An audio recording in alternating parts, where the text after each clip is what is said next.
என் பேர் வி அங்கையர்கண்ணி, பாகனேரிங்கிற கிராமத்தை சேர்ந்தவங்க, சிவகங்கை மாவட்டம். தேசிய முற்போக்கு திராவிட கழகத்தில் கழக மகளிர் அணி துணை செயலாளராக இருந்தேன், மாநில துணை செயலாளர்.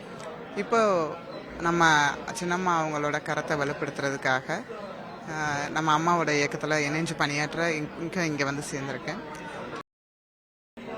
எனக்கு அவங்கள சின்னதுலேருந்தே ரொம்ப பிடிக்கும். சின்னம்மாவை சொல்லப்போனால் அம்மாவை உருவாக்குனவங்க அப்படின்ற ஒரு பேரோடு அவங்க இருக்காங்க.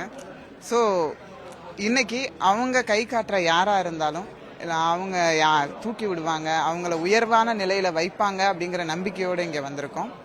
அதோடு இல்லாமல் இன்னைக்கு இருக்கிற அரசாங்கம் மிகப்பெரிய தோல்வியடைந்த அரசாங்கம். அந்த அரசாங்கத்தை எதிர்த்து வலுவான ஒரு எதிர்கட்சியாக செயல்பட வேண்டிய அதிமுக இன்னைக்கு தன்னோட மொத்த வீரியத்தையும் இழந்து செயல்பட்டு இருக்காங்க.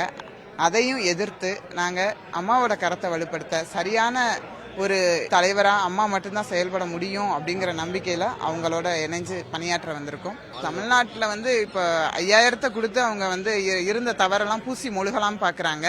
ஆனால் இந்த ஆட்சியில் வரி உயர்த்தியிருக்காங்க, மின்சார கட்டணம் உயர்த்தியிருக்காங்க, மக்களுக்கான பாதுகாப்பின்மை இருக்குது, கல்லூரி மாணவர்களிடையே போதை பழக்கம் அதிகமாகிருச்சு.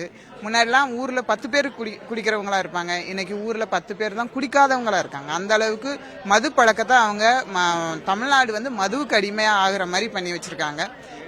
அதனால பெண்களுக்கான பாதுகாப்பு மிகப்பெரிய தோல்வி அடைஞ்ச ஒன்றா இருக்குது. இன்னைக்கு அவங்களோட அரசாங்கம் பெண்களோட பாதுகாப்பு பெரிய கேள்விக்குறியாக இருக்குது. ஸோ இந்த ஆட்சியை நம்ம கண்டிப்பாக மாற்றியே ஆகணும் அப்படிங்கிற ஒரு காரணத்துக்காக இன்னைக்கு அம்மாவோட கரத்தை வலுப்படுத்துறதுக்காண்டி எங்களோட கிராமத்தில் இருந்து நாங்கள் எல்லாரும் இங்கே அம்மாவை பார்த்துட்டு எங்களோட ஆதரவை தெரிவித்து போயிருக்கோம். இதே போல் அம்மாவின் கரத்தை வலுப்படுத்த அவங்க பின்னாடி என்னைக்கும்